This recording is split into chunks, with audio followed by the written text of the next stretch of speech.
mayroong anyang lead ang NBI. Ayon kay Attorney Melvin Matibag, hmm, ah, isinampa yung kaso sa kanila, nakarating sa NBI yung kaso na yan tungkol sa pagbabanta ni Sara Duterte at inimbestigahan niya yan. Bagamat nang inimbestigahan yan ng NBI, hindi pa si Attorney Melvin Matibag ang head ng NBI. Pero nakita niya na daw ang resulta ng investigasyon. Siyempre, banta yan sa buhay ng Pangulo, ng First Lady, kaya hindi simple yan. Kaya ayon kay Attorney Melvin Matibag, sineryoso yan ng NBI. Inimbestigahan talaga. At sa investigasyon niya ng NBI, mga kabunyog, may nakuha na silang lead. Una po sa lahat, the National Bureau of Investigation at that time conducted investigation on that matter, yung sa threat po na ginawa ni Vice President Sara kay Presidente Bongbong at kay First Lady po at kay Speaker. So, inimbestigahan po yan, including po yung mga yung digital po, yung mga pronouncement po na nasa social media, tiningnan po yan. And alam naman na po natin that there was a case filed by NBI before the National Prosecution Service of DOJ. So, that will cover testimony and we will also bring the documents at saka video recordings na pina-authenticate po sa National Bureau of Investigation. Yun nga po, we filed a case sa National Prosecution Service with DOJ because ang findings po ng ating investigating team at that time is there was really a violation of the revised penal code sa great threat at saka po inciting to sedition pumasok din po. Yun po yung findings ng ating pong investigating team noon po. Gusto lang po naming malaman kung iniimbestigahan po ng Bureau itong usapin na ito, yung pagbabanta di umano ng pangalawang Pangulo. Dumating ba tayo dun sa punto na natukoy natin kung sino yung sinasabi niya na kinontrata niya, na isagawa yung kanyang plano?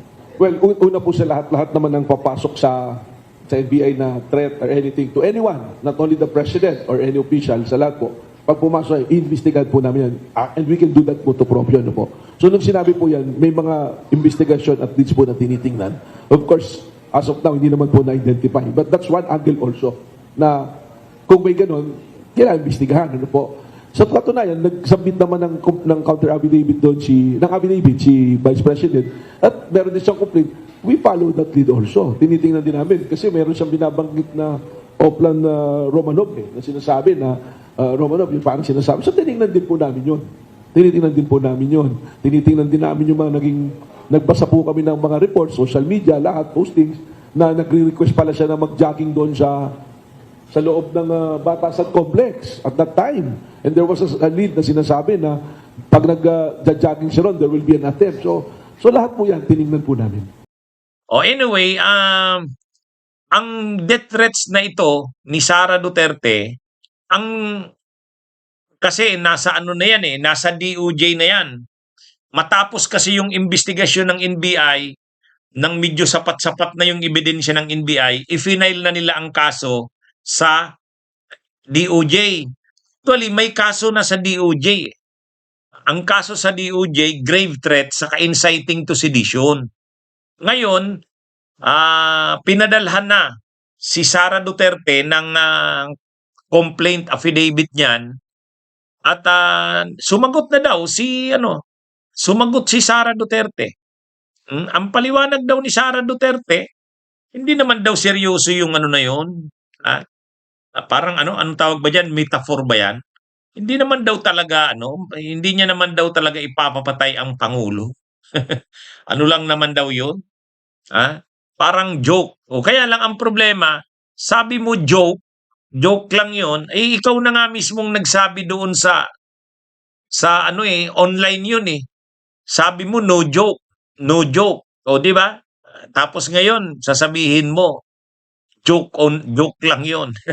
Kaya anyway, yan yung pag-uusapan sa April 29. Yan na lang yung nahuhuling ground, mga kabunyog. Kasi napag-usapan na yung tungkol sa confidential funds nung unang araw, di ba, nung April 14, yung nag-appear si Madriaga. Confidential funds yun.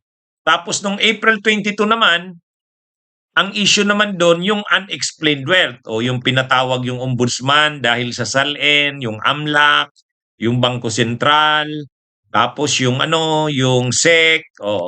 So nung April 22 tungkol sa mga di maipaliwanag na paglubo ng yaman ni Sara at ng asawa niyang si Mans Carpio. Ang natitira na lang na ground, ito na yung pag-uusapan sa Wednesday, April 29, yung death threats, yung pagbabanta ni Sara. At seryoso din ito. Seryoso din ito. Ah, sa katunayan, mayroong mga kongresista na hindi masyadong nakukumbinsi doon sa mga korupsyon ni Sara, pero pagdating dito sa pagbabanta sa buhay ng pangulo, medyo ano sila yung mga kongresistang iba. Sabi nila, doon kami medyo sa tingin namin impeachable yung may impeachable ang vice presidente dahil yung pagbabanta niya sa buhay ng pangulo kasi seryoso 'yun. Oh.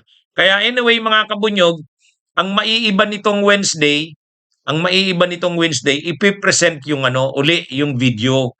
Bagamat napanood na natin 'yon kasi active tayo sa social media, napanood natin 'yon. Kaya lang marami daw na naimbestigang mga maraming naimbestiga ang NBI, marami silang natuklasan, nalaman, at ipipresent nila ito sa April 29. Ang depensa lang naman ng kampo ng Vice Presidente diyan o ni Sara Duterte, hindi naman daw seryoso 'yon.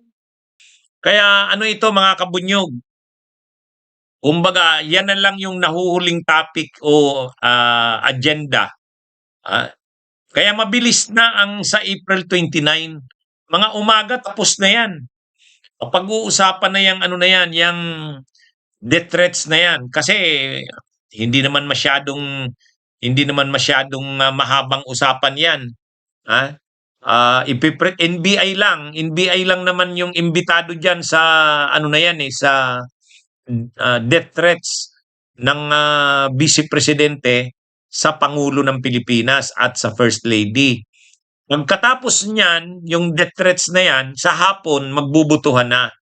Magbubutuhan na kung mayroon bang probable cause. Kaya abangan ninyo abangan ninyo sa Wednesday, huwag kayong mawawala kasi diyan na magdedesisyon ang Justice Committee. Yan. So, mga kabunyog, mga kababayan, abangan sa April 29. At ang pag-uusapan ay death threats. Ipipresent ng NBI yung kanilang mga findings. Kasi marami daw nalaman ng NBI. Marami silang nabusisi na mga impormasyon. Matapos kasi yung issue na yan ng pagbabanta ni Sara, tinake yan seriously ng NBI. Kasi syempre, presidente ng Pilipinas yung binabantaan mo eh. At vice presidente ang nagbabanta. Kaya kumbaga hindi binaliwala ng NBI yung issue na yan. Kaya inimbestigahan. At matapos maimbestigahan ng NBI, nang may sapat na silang ebidensya, final nila ang kaso sa DOJ. So nasa DOJ na yan ngayon. Ipipresent yan sa Wednesday. So abangan natin mga kabunyog, mga kababayan.